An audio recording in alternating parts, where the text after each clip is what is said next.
Hello, and welcome to another episode of Through the Web, where we talk science, technology, and all things internet. And I'm Dagogo. And I'm Tawsif. And today we've got a special Oppenheimer-themed episode. It's going to be all about J. Robert Oppenheimer. Robert J. Oppenheimer. Oppenheimer J. Robert Downey Jr. I don't know what I'm doing.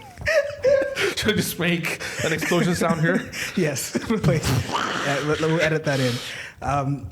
So I'm sure maybe a lot of you have seen that the ColdFusion channel has uploaded a video on Robert Oppenheimer, and also the movie is obviously out. So we're going to be taking a look at both of those things, some comments that you guys have made, and also a special section that I cut out of the original video. It's exclusive to the podcast. I guess that's why all the ColdFusion fans who've subscribed to this channel and the podcast would have been looking forward to something like this. It's exclusive only for the podcast. Yes. But before we get into any of that, we also have a special guest in the house.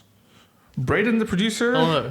Face cam reveal. First, technically people have seen you in the past because we made a post on the community I guess thing. They've heard you. Sometimes the OG listeners would have. But welcome to the show, Brayden the Producer. It's good to be here.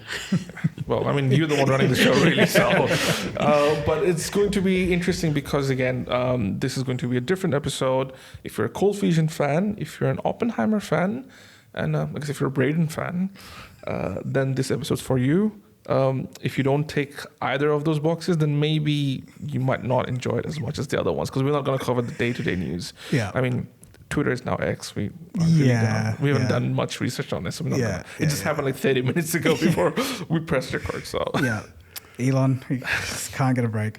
But yes, as I mentioned, you did make a video about Oppenheimer.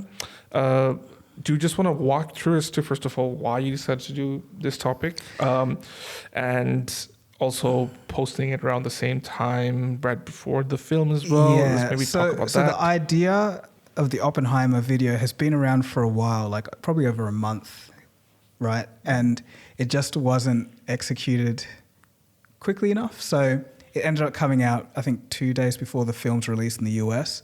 And at that time, Veritasium just did a video before. So a lot of people were like, oh, you copied him. But it's like, it's impossible. I couldn't have done that whole thing in a few hours. Yeah. But anyway, so I think there's a lot of videos on him now. But yes, the timing was really just because I thought it was such a cool story. Not so much if it was good or bad, but it just interesting. Like his character, he has some good parts and some terrible parts. And it's just the torment within him, and just exploring that was just very interesting. So yeah, and I think also releasing it around the same time as the film, I think a lot of the comments were about that. That I think, first of all, the most interesting comments were when people said that they thought that they were confused as to why Veritasium and you were posting at the same time. They had no idea about the movie. Oh. So, but if you see Veritasium's title, you should be clued on, right? I think perhaps that should have led them to think that maybe something's coming out. But I think if it could also be that it deserves a movie kind of thing, not necessarily it's that out. There is a movie, right? Yeah, and Brayden obviously was on the editing team for this one. We did give kind of very interesting timelines for you to follow, but obviously it wasn't after Veritasium thing, because that would have really killed you, I believe. Yeah. What was your experience in terms of editing it or helping with the edit? Like, did you know about Oppenheimer enough to be able to get into it, or was it? I knew the basics of the story. I didn't know his personal story that much. So that was interesting. But I think obviously with the movie coming out, there was so much available about him at the time when I'd started doing that research. So it was, it was a pretty smooth one to actually build. But I think the story is insane. It's always wanted to see a movie about the creation of the atom bomb. So it was cool. Yeah, for me, I didn't know much about him other than the fact that he was the father of an atomic bomb. That's the title that goes by whenever explaining Oppenheimer. So when Nolan, when it was announced that Nolan was going to make a film, I had everything. I had my whole blinds turned on kind of thing. Like, there's no way I'm going to, because that's what I do about things that I watch. zero trailers, zero updates. But then obviously we decided to make a video about it, and as part of the ColdFusion team, trying to help with research and whatnot. And one aspect was obviously we tried to make the visuals a bit more interesting. So there were a lot of comments about AI use in the video. So first of all, a lot of the comments were that have you used AI in the video? So yes, I think maybe 8 images in total were AI generated. So these were parts of the story that obviously would have been impossible to portray otherwise. So in the future, we will be putting disclaimers on whether we've used AI generated images or not. Because I think evidently some people couldn't tell. So some people thought the image of him with Einstein was AI, but it wasn't. It was a real picture. And also there's another question about a city, I think, where somebody thought that there was an AI generated video. Right. I forget which comment it was, but again, I think, going back to the point where we were discussing about AI and whatnot, and now we're literally using it in some of the videos for ColdFusion, it really, the application of it and the reaction to the application of it has been super interesting. So I think you're right. I think it's important to mention AI, like which part's AI and which part's not. But the fact that we're having to even do that because it's hard for people to tell, it's actually crazy. Yeah. But I do think in terms of storytelling, it's a dream come true, like for these biographical types of videos. But I guess the only issue is like getting the faces right and actually making it look like the person you're talking about. I guess we had some issues getting that down packed, but in the end, I think it worked out pretty nicely. It's, I guess it's also interesting because if you had maybe chosen a different version of AI generated like art, not the very photorealistic or the movie style versions, I don't think you would have gotten that many comments. So if we turn it into like because initially, how we spoke about maybe having the aesthetic, having a bit of sketch version of it, or like a hand-drawn version of it, I think that would have maybe had less of attracted less of questions for these. That's probably true, but I think the photorealistic worked well. You think so? I do think so. My sister actually watched the video, and she was like, "Yeah, that was really cool." Like, she was kind of against AI art, but she's like, "That's actually a good use." And plus, I think we also tried to animate parts of it as well, where it wasn't just the photorealistic versions of it. But obviously, Brayden, you saw it after. Did you think that added to the video? Because I think a lot of people who are listening and also kind of finding out how we make the videos, like obviously Dagogo takes like 70-80% of the final decisions, but the rest 20-30, it's kind of like spread out across the team initially. So I guess when you did a lot of the editing, but then the AI parts weren't there. So for you to see it after, did that feel okay, or was it more like, it's kind of impeding on my? Yeah, well, I guess it was.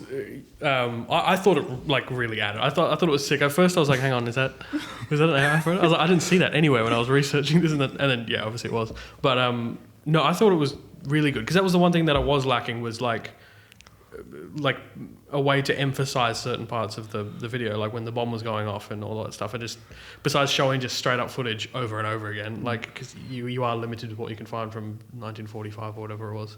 So no, I thought it really, really added to it. Yeah. Have you guys watched any other videos other than obviously the ColdFusion and the Veritas? I mean, you would have watched. Have you watched anything else? No, I haven't seen any others. You? No. I was the Vox one. Oh, the Secret City or whatever. Yeah, it was so well made. I thought it was a piece of art. Really? For particularly two reasons. I don't think it was as informative. I guess it wasn't as documentary style as a lot of the other channels, including ColdFusion, because that's kind of like the style that you follow. I think this is where Vox kind of drops some of these curveballs, where it's not very documentary style, but still has some elements of it. Okay. What I loved about it is how profound it was in some ways, and especially the use of aesthetics. So if you see it, when you see it, you'll see to highlight some of the elements in the map, they had like a white map with black lines, but the point that they wanted to focus were all red. And it wasn't just like a clean red, it was like a very distorted kind of red. And halfway through the film, once you've seen that aesthetic enough, it starts hitting you that, oh, they're trying to remind you of Japan. And when it hits you, it's like, oh, wow. And they never explicitly mention it anywhere in the video that, oh, this is clearly that. But just the way that they were playing with the colors, eventually it hits you that, oh, like that's in the back of, like, yeah, we're telling the story, but don't forget about that kind of thing, right? And when you realize that, it hits you like a brick. I haven't watched many other versions, but the comments were right. There were so many Oppenheimer videos all releasing at the same time. Yeah, It's just, like the thing is, I wish we could have been like 2 days earlier. Veritasium ate our lunch. Yeah, it was like he rode that first wave, and I was in the middle of like doing some last minute changes, and because there was a lot of cool information I was finding out towards the end. Like there was some stuff I even cut out from the beginning. Like for example, there was this great quote from when he was a kid, just to highlight how stuck up he was. So. In primary school, Oppenheimer was like going around to kids saying like, "Oh, tell me a sentence in Greek, and I can reply back to you in what was the language? In Sanskrit? No, some other language. I can't remember now. But yeah, anyway, so like he was just trying to show how intelligent he was, and all the kids hated him for it. So that's why he got bullied so much, and then retreated into his physics world. But yeah, like there was just, I don't know. He just seemed like. Very unlikable as a kid. There was another example where, he was like, "Oh, I want to read this like particularly rare book," and then his dad is like, "Okay," and rushes off to like some rare store to like, it's like a rare artifact, basically the original leather-bound book he got for his son just straight away because he just wanted to read it. And it's like, growing up with that, you can't really have a normal childhood versus everyone else. So. That wasn't really his fault, but I think just some of the aspects of his early life wasn't the greatest, I think. So I think when as he grew and matured, you can kind of see that he settled down a bit. And it was even said in the movie that, he was emotionally immature. He did say that line. I was like, yeah, that's true. So that was him referencing his childhood, so as an adult. So I think it's... it's just such an interesting character to a lot of the comments were about him having ADHD. I don't know if you picked that up. Yeah, I saw that. But I was surprised to see how many comments there was about that. That I definitely had ADHD. So I don't know if you think like, would you say that? I didn't read anything about it when I was editing it, but I mean, I guess some of it makes sense. Right? Yeah, I think it's the fact that he couldn't sit things through, like. So there were some more quotes that I cut out, but basically some of his friends were saying that he loved to jump into the newest, hottest areas of physics, and he just wanted to be at the center of things. So he would start working on a paper or something, and then he would get to a breakthrough and be like, "Oh no, that's cool. Let me go over there." And then his friends were getting really annoyed at him just hopping around. So I think that's where the ADHD thing came from. The shiny ball syndrome kind of thing. Yes, yeah. Oh, that makes sense. I guess before we jump into a few of the other things that you mentioned, the fact that there were so many videos coming out all at the same time.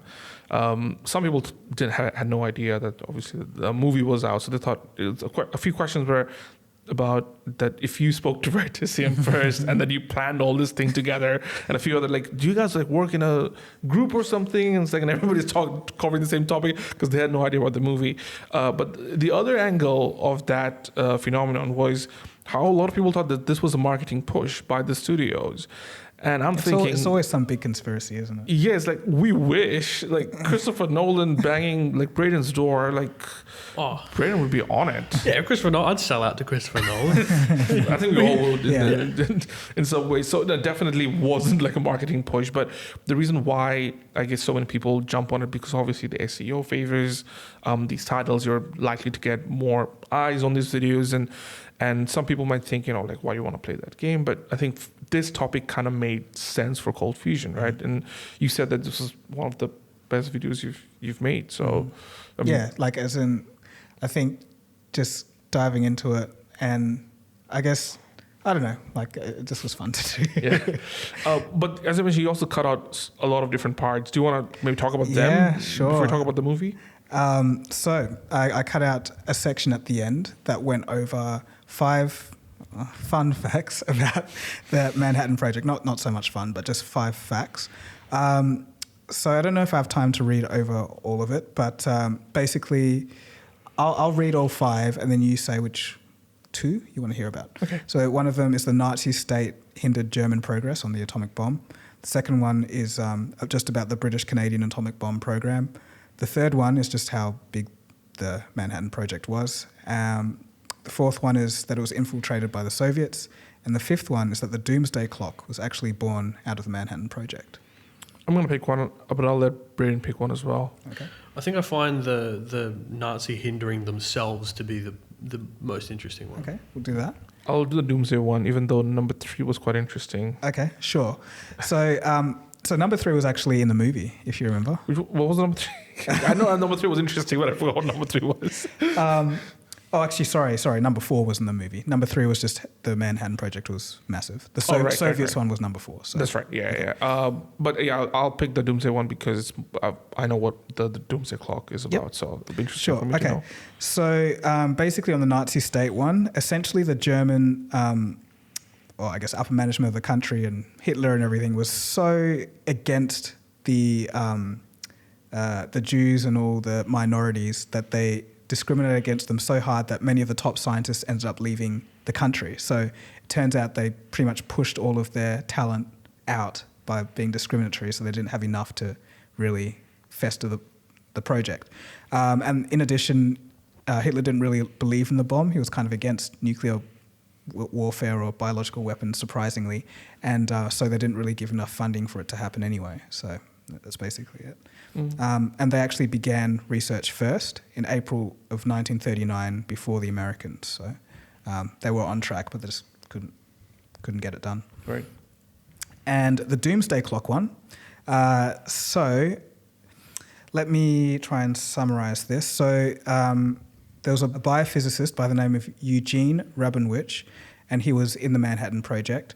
And after 1945, he decided to co-found a bulletin to raise awareness on the effects of nuclear weapons and how they could be used and their effects on the public and their far-reaching implications. And out of this bulletin came the Doomsday Clock in 1947. And it basically measures how close humanity is to destroying the world with man-made nuclear weapons. So the furthest the clock was away from midnight was in 1991. It was 17 minutes? No, it actually doesn't say. I thought it was 17 minutes. It was, right? I think so. Wow, nice. Well, let me see if I can get the trivia question. The furthest time minute was 17 minutes in 1991. Let's go. Yeah, all right, nice, man. So 10 and points. The nearest is actually... No, don't. Okay, sorry. So yeah, 17 minutes away in 1991. And obviously that was the fall of the Berlin Wall. Soviet Union and United States had finished their Cold War. And the closest time is today. Today? Yes. No, 24 July. No. As since the current period. But it could be, today. So like 90 seconds to midnight is what we're at. So we've gone from time I was born, basically, 17 minutes to 90 seconds. So we gotta get our game together, guys. Make sure that this Oppenheimer movie, all the world leaders watch, is like, maybe we shouldn't do that. Let's just not, I guess this is the perfect time for us to talk about the movie. All three of us watched you watched it on opening day, didn't you? Yeah, I went opening night. We watched it the day after.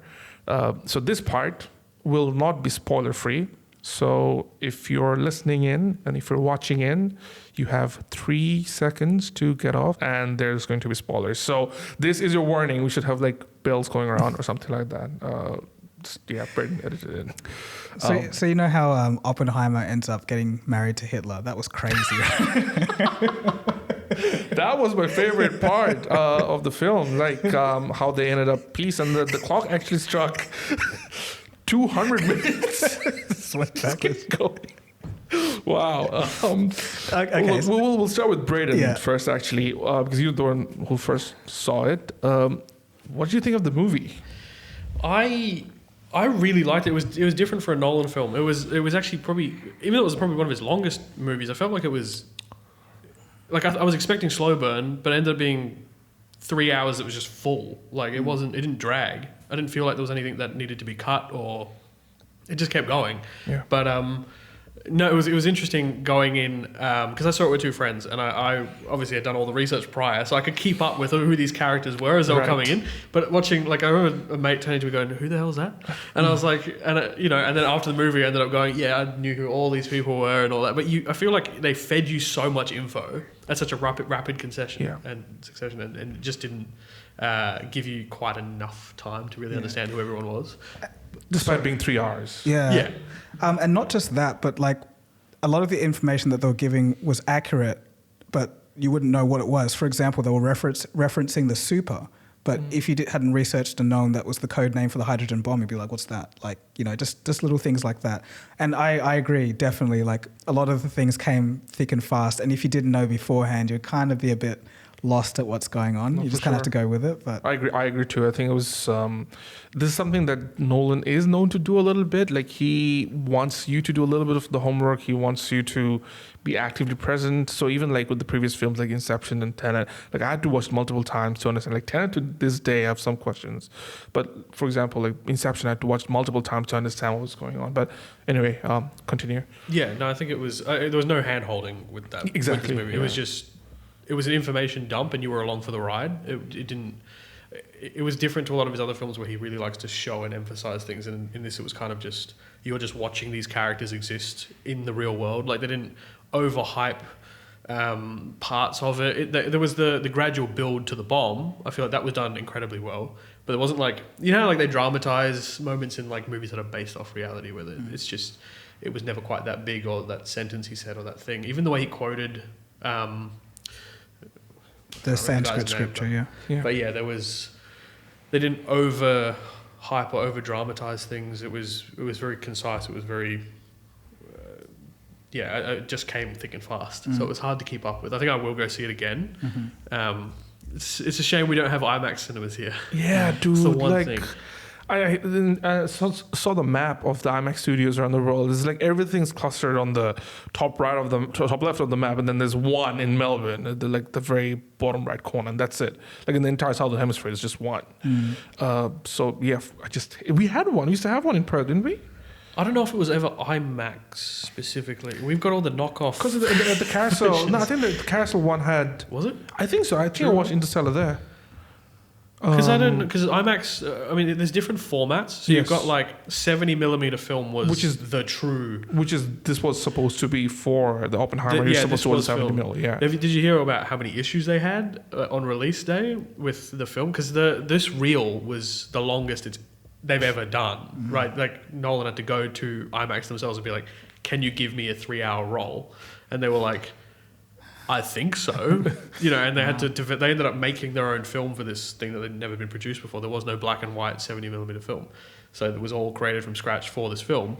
And the roll is 11 miles long, so it ended up being like I don't even know what to compare it to. Like it's bigger than that, way bigger than that table. Like it's huge. The roll's like this wide, and the way you feed it into an IMAX camera into an IMAX projector is quite complex.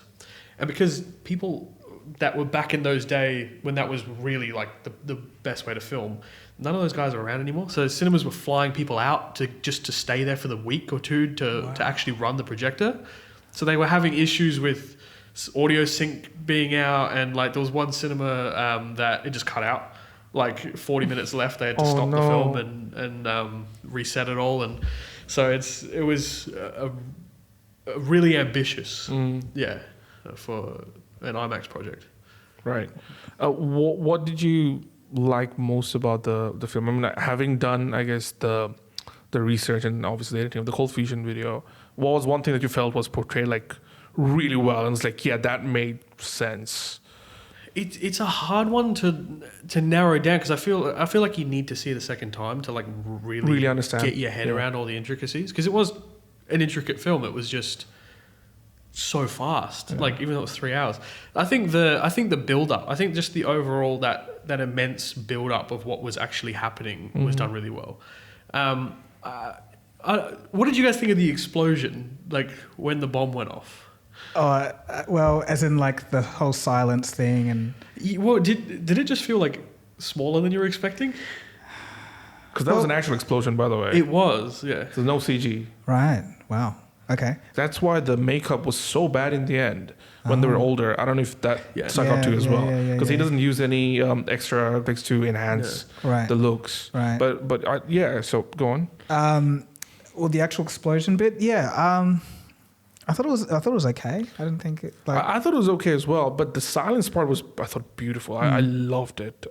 Just the entire, like, the tension of it, just waiting for it to the thing to hit you. Like, I was waiting for when it hits, right? Because obviously, sound travels slower than light, so you're waiting for it, and then when it hits, it was just beautiful. I thought it was amazing. I think the sound design was the best part of the film. By far. It was incredible. It suffered with the same issue that Tenet had at times, where couldn't the audio balance. Speech. Yeah, he's got this weird documentary style of doing his audio where it's kind of just it's there and it's like it mixes in with everything a bit too much.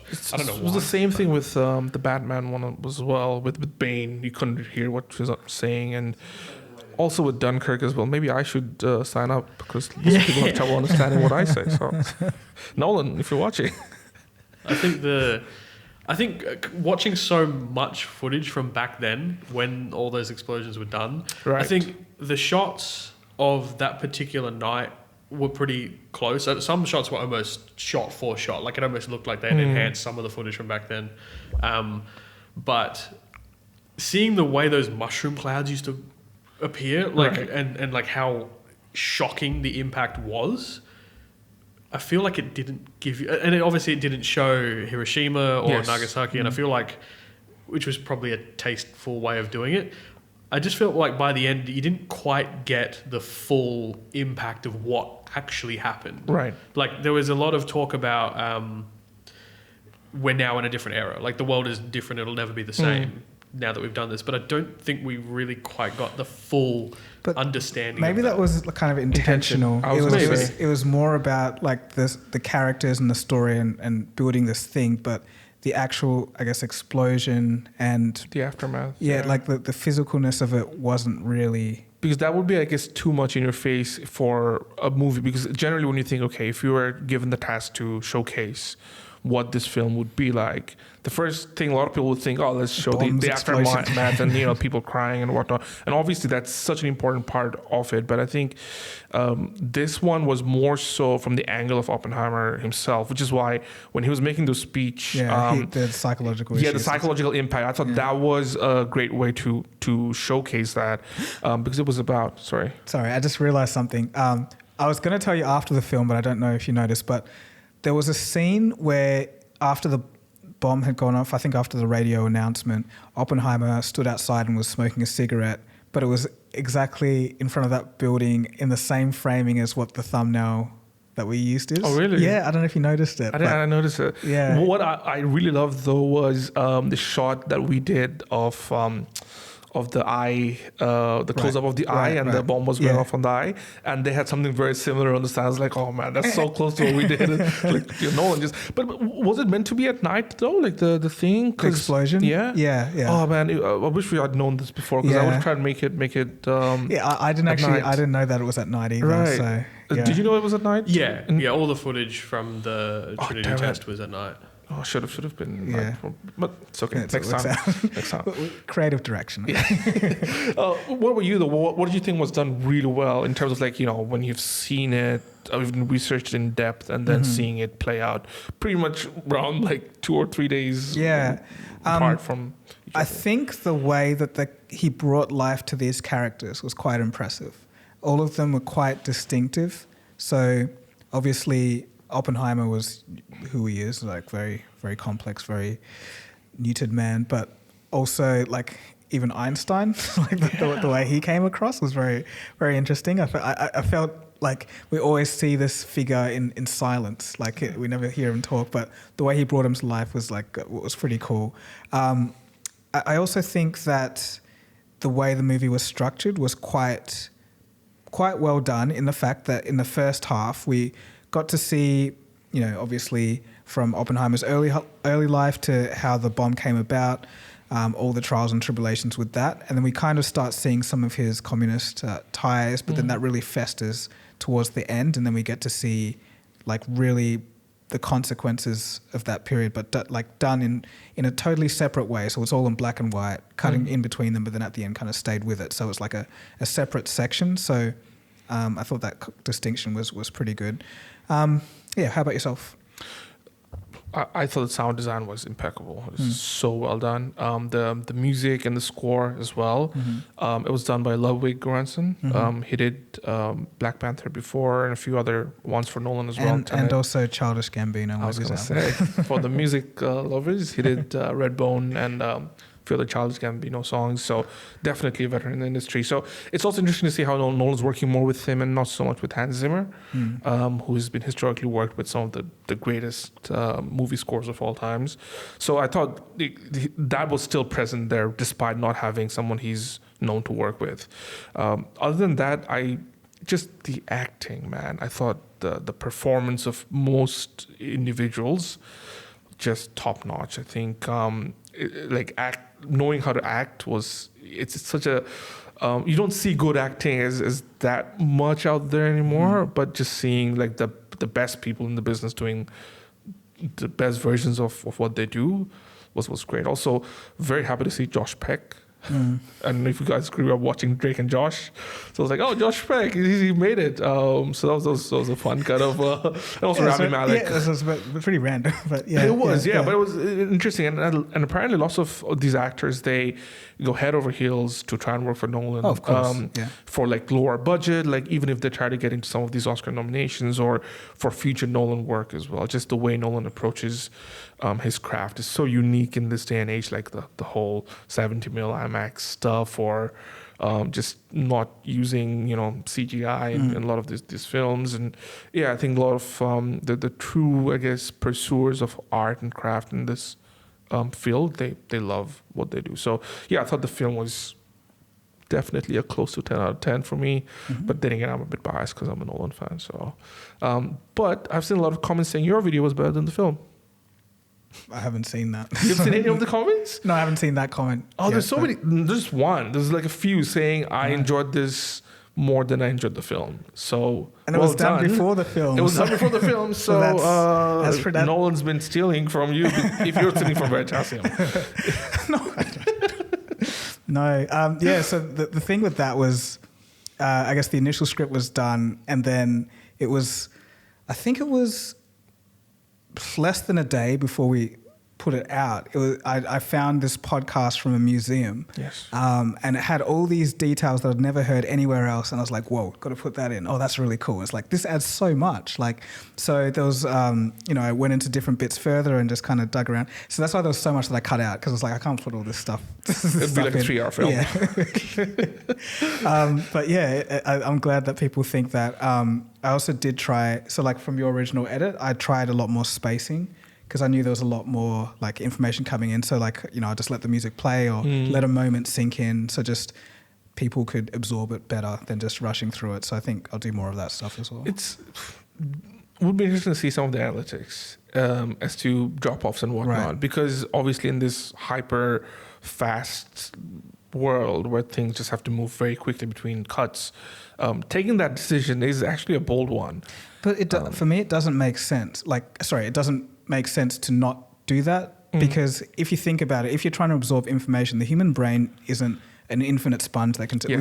We need a break to process something. So if there's a heavy part or there's like a lot of run-on sentences, it's like you got to stop, just catch the breath and then go again. You can't just keep barging through. Like a half an hour video of just like a constant stream of sentence would not sit well. People would just, and the problem is, if a person gets lost, then they're going to switch off, because it's like, oh, I don't know what's going on anymore. You never want that for educational content. So. Just one quick note that I heard after. Apparently, Christopher Nolan made every one of the main characters watch explosions before they started filming, or even like during some of the things.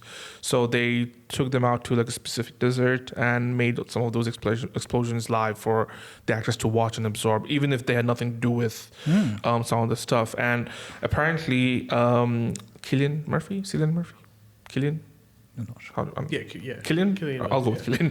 Cillian Murphy was obviously there, but then everybody was not in character. He had to be referred to as Robert the entire time, even if they weren't filming, as long as he was on the set. And so these are the kind of, I guess, the method acting stuff that they go into in details, which from an outside perspective feels a bit weird that, like it's supposed to be their job, but I guess that's how much to take this stuff seriously. I guess if you're into the world of filmmaking and acting and whatnot. So just a quick factoid. Yeah, I didn't know that.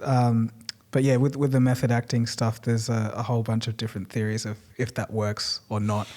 Some actors, there's a famous example of someone who was playing the Joker. I can't remember. Heath Ledger. No. Jared Leto. Yeah, that's it. Jared Leto. When he was playing the Joker, he would be 24/7 method acting. So he would do like gross stuff and like, I can't remember if he sent like meat through the mail or something and all this like random stuff just because he wanted to stay in character all the time. That's the extreme. Because Heath Ledger did that as well. I mean, not those weird stuff, but he was trying to stay in character as well without, I guess, impacting others. Jared Leto was just... and then there are others who just don't do it, and then there's some in between who like 10 minutes before a scene hype themselves up and then go. But yeah, it's all very interesting stuff. Yeah. Cool. So I guess it'll be interesting to hear from others who've watched it to get some of their thoughts. Obviously, ours version of the movie's response was a bit different because we dived really deep into Oppenheimer before watching the film. But if you had to score out of 10? For me, Brayden? it's a solid 9. What would make up the one? I think for me, the some of the audio mixing definitely... a few lines disappeared, and like I feel like there was some of that would have been nice to fully grasp. I don't know if it's different at every cinema. I watched it at quite a loud cinema, so I thought it would give me enough dynamic range to hear it, but it's just I missed, I reckon, at least 10% of the lines. But that and I think that's probably my only real gripe. I really like the movie, and I intend on seeing it again ASAP. Okay. Dagogo? Probably 8.5. Okay, 1.5 missing. So, it's a great movie. There's nothing that stands out terribly. But I think some of the latter part with the whole communist, backlash against Oppenheimer, that could have been shortened a little bit, or just finding out another way to do it so you don't miss much, but it's a bit shorter. But that's just a minor thing. But, I think I'm with Brayden. I'll probably give it a 9 as well. Okay. The one missing, I think maybe because it's not a movie for everybody, but it's been hyped up so much with the Barbie and whatnot. I think a lot of people will go in and try and watch it. And they're going to be blindsided. And they're going to be a bit disappointed. It was like, what's happening? Like, why is there black and white? And then why is this dude again, and Nolan's known to do that. Like, again, with playing with time and the way he started. Like, have you watched Dunkirk? I haven't actually watched Dunkirk. That's the one movie I haven't. Brilliant film, love it. But then I have people who passionately hate the film, right? But that's only because the way he structures the flow of the storytelling, right? So I thought because it got so much attention, it'll probably be hated on a little bit more than what it deserves. But the one missing is only because I don't think they planned it for this kind of, I guess, reach in some ways. I think it's good that it is as big as it is, because we need like more movies that are it sounds weird, but that are educational in some aspect, because this guy, he was one of the most famous people in the world in the 1940s and 50s, but to anyone of our generation, most people are like, who's that? And it's like, it's good to know history and what happened so we don't repeat it, and also it's just also just good, for this to be out again in a way. Yeah. So, agreed. Well, I guess that's it for today's show. Just a bit of housekeeping or just updates, really. We will have a different kind of show again next week, where we'll be doing the interview with Kaiwei Tang from Lightphone. So that's going to go out next week for you guys to enjoy. For those who don't know, he is the co-founder of Lightphone. Dagogo made a video a few months ago now about dumb phones. Yeah. The rise of dumb phones. Dumb phone revolution. And you mentioned Lightphone there for a bit and how it's played a part in some of this gaining traction. So we got hold of the CEO and the co-founder. So it was an interesting chat. We're going to post that next week. And also, Dagogo is going on vacation for a couple of weeks. Yes. So no new episodes after that. for maybe a week or so. But I guess enjoy your time, man. Thank you. Apparently going to random places that he doesn't know about. Yeah. So I've booked half this trip. The other half I'm just going to kind of see where I end up. Just play around. Yeah. So. Good stuff. And also a big round of applause to Brayden's debut episode.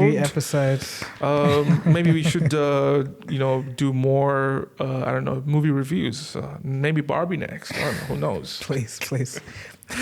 We'll see. Often Barbie. I mean, it's Barbie. Barbieheimer, yeah. Barbieheimer, that's right. Well, that's it from... Yeah, no, cool. So let us know what you guys thought of this different format, and if you liked it, give us a thumbs up and all that good stuff. So anyway, thanks for watching, and we'll see you again next time. Cheers.